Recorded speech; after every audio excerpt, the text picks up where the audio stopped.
G'day.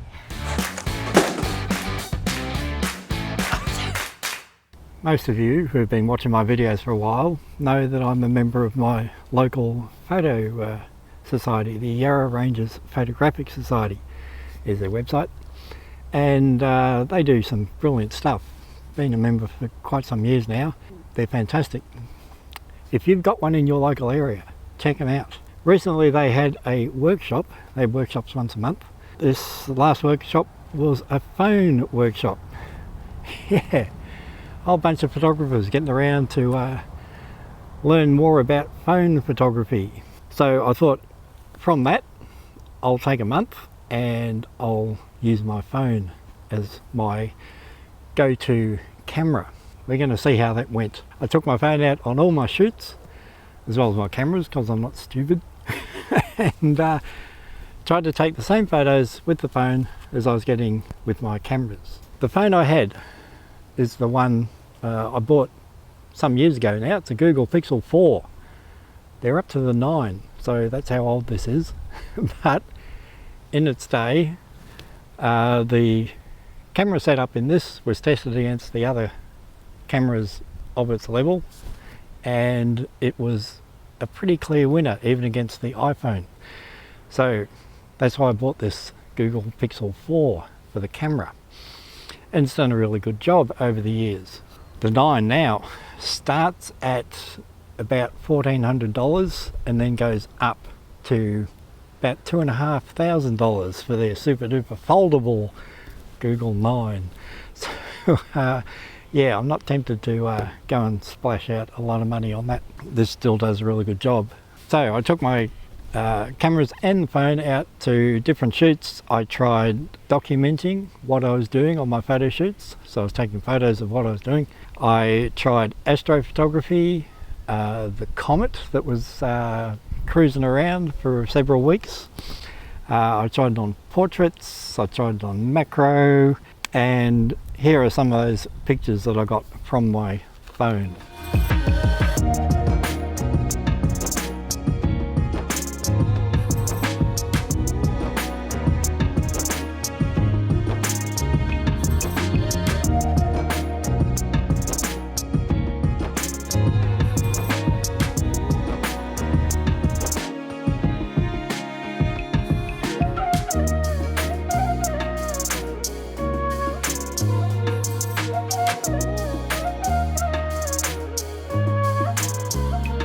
And I think for a phone it got pretty decent results under those conditions. Quite often not as good as I would get from my cameras, but good enough. So what is the phone camera actually good for over an actual camera? Well, let's go through. Portability. You pretty much always got your phone on you, so you don't have to pick up a camera as well, because you've already got a camera in your phone. So portability is good. Form factor, it's nice and slim, it will fit in your pocket. Not many cameras these days do, especially the ones I use. So that's a plus. It does macro very well. Yeah, I can get really close to this lens to do macro shots. Composition, well, what's that got to do with the phone? Well, to make good photos from your phone camera, you still need to understand basics like good composition, because you can get a really good photo out of your phone, but if the composition is no good, it's hardly worth keeping, worth looking at. It doesn't look good. So you need to understand composition with a phone as well as with your cameras. Connectivity, that's another thing the phone is good at.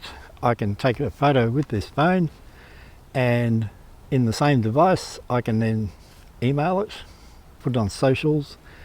There's apps on the phone that I can play around with to enhance the photo and make it look better. So they're all good things about having a phone to take photos with. What about the downsides? Well, ergonomics.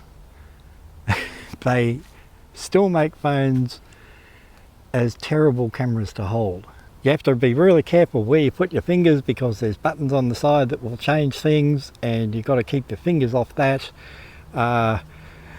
You're trying to take a photo and you've got a choice of, portrait and landscape, but there's not many ways you can hold this thing comfortably without turning something on or off, or changing a setting or starting an app or something like that. You've got a whole area here that's touchscreen and do not touch it. So yeah, terrible. And they're very thin and oblong, and it's like trying to hold a bar of soap as a camera. They are shocking, incredibly bad design. If an actual camera came out like this, it'd be a nightmare to use. People wouldn't buy it. AI, you might think, I would have put artificial intelligence in the good part of what a phone is like. But to me, AI is just all fake.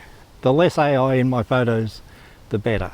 I don't like using AI or relying on it to make a photo better than it is.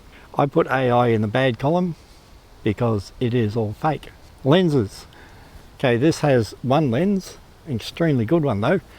A lot of cameras have multiple lenses, 3 or 4, sometimes more. And the lenses are all different resolutions, they rely on different sensors, they got different focal lengths and all that sort of stuff, and you can't change any of that.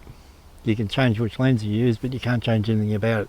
Yeah, with an ordinary camera, you have multiple choices, almost endless choices of what lenses you can slap on the thing, and that's a far better system. Aperture.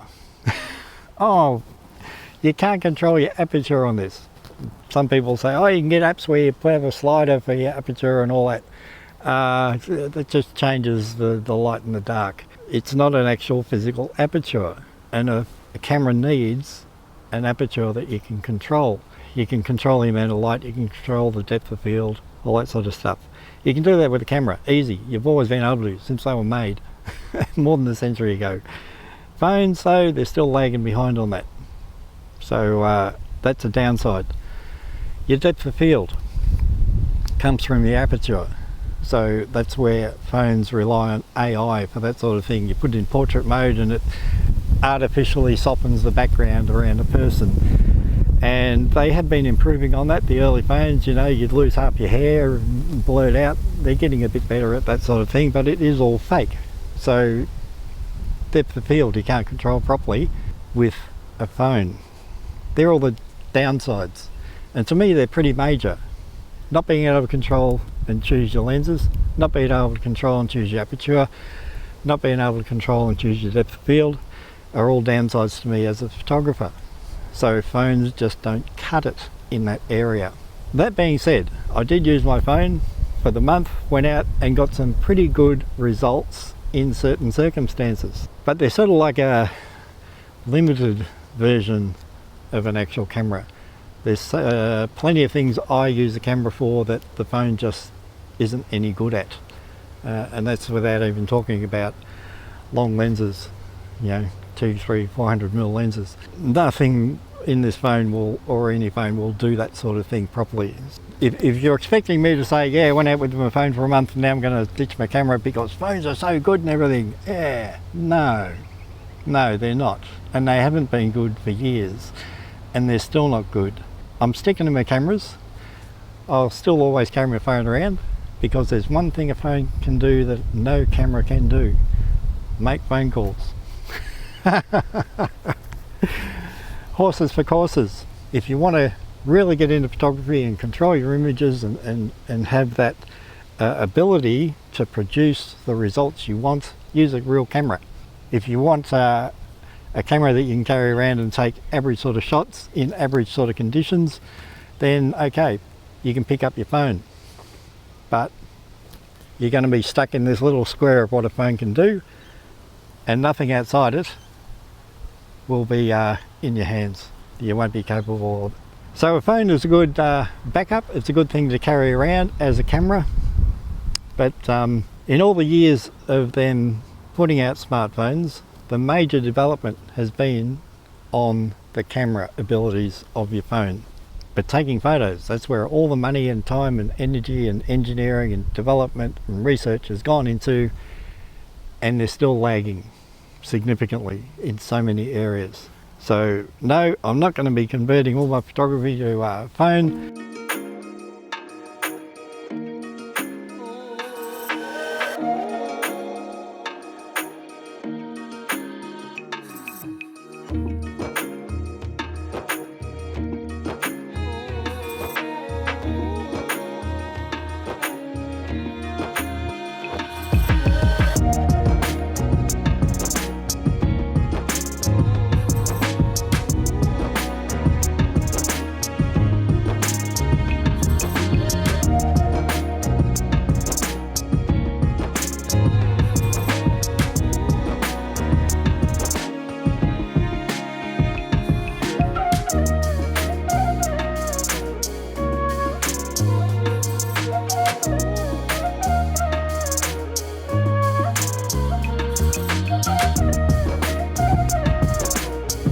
still take some photos with the phone, but no, I'm sticking to my cameras. Thank you very much. Let us know what you think. Do you rely on your phone a lot? What uses do you use the camera on your phone in? Are you happy? And yeah, let us know in the comments. Anyway, pick up your camera, take it for a walk, and have some fun. Oh yeah, join your local photo society. Bye.